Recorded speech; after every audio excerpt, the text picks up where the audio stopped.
Dan ketika keluar diketahui oleh seekor Teddy. Teddy itu mengikuti sepanjang jalan. Sudah pasti mereka pergi ke istana yang lama itu. Lalu langsung kembali untuk memberitahu. Ayah anjing demi mencari anaknya. Meminta tolong kepada seluruh anjing yang ada di kota itu.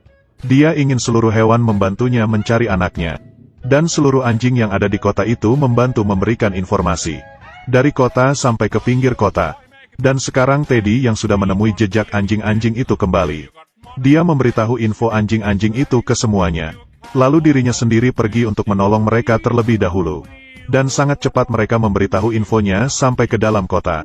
Orang tua dari anjing-anjing itu setelah mendengar kabarnya langsung lari. Sepanjang jalan ada anjing-anjing yang memimpin mereka. Sekarang Teddy itu sudah berada di dalam istana lama terlebih dahulu. Dan ditunjukkan oleh tikus untuk menemui anjing-anjing kecil. Dan ternyata tidak hanya 15 ekor. Tetapi tak terhingga, atasannya ini selalu merasa tidak enak. Lalu menelpon orang yang ahli membunuh anjing. Memintanya untuk memotong kulit anjing-anjing itu. Dia membawa alat-alatnya menuju istana.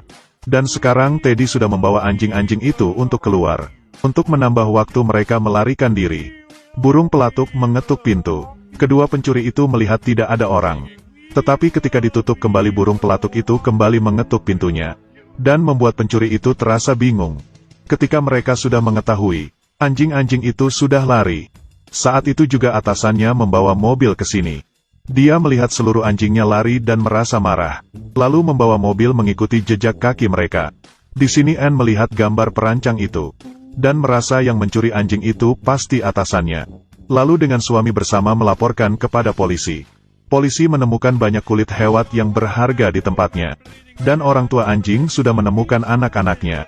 Tetapi atasannya itu membawa mobil sampai sini. Untungnya burung gagak memberi info kepada anjing-anjing itu tepat waktu. Dan membuat kaget anjing-anjing itu sampai bersembunyi di tumpukan jerami. Ketika atasannya itu jalan menuju pintu masuk, kuda-kuda sudah siap. Menggunakan kaki yang panjang lalu menendang jauh dirinya. Dan atasan yang masih belum menyerah masih mencari anjing-anjing kecil. Tiba-tiba dia melihat ekor yang bergerak. Lalu pelan-pelan menuju ke arahnya dan menariknya. Ternyata itu adalah ekor babi. Babi itu jatuh dan menimpa dirinya. Ketika dia terbangun ada seekor akun memakai topinya dan menggodanya. Atasannya ini ingin memberi dia pelajaran. Tetapi akhirnya...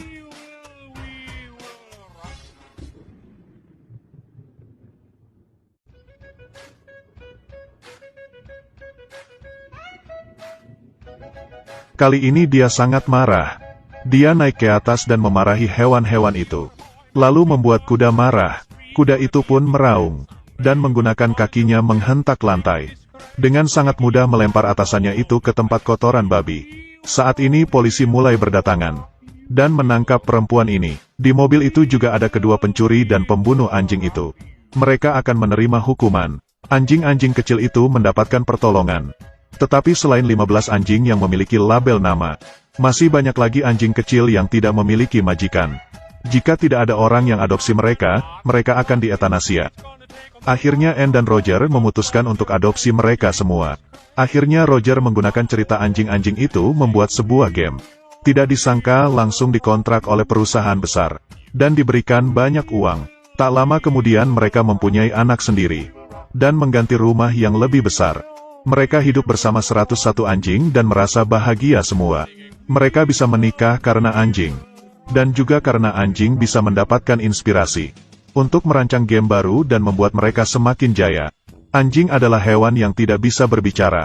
Jika kamu mengadopsi mereka, jadikanlah mereka sebagai keluargamu. Semangat pantang menyerah mereka yang membuat kita kagum. Jika kamu baik kepada mereka, kehidupan juga akan baik kepadamu.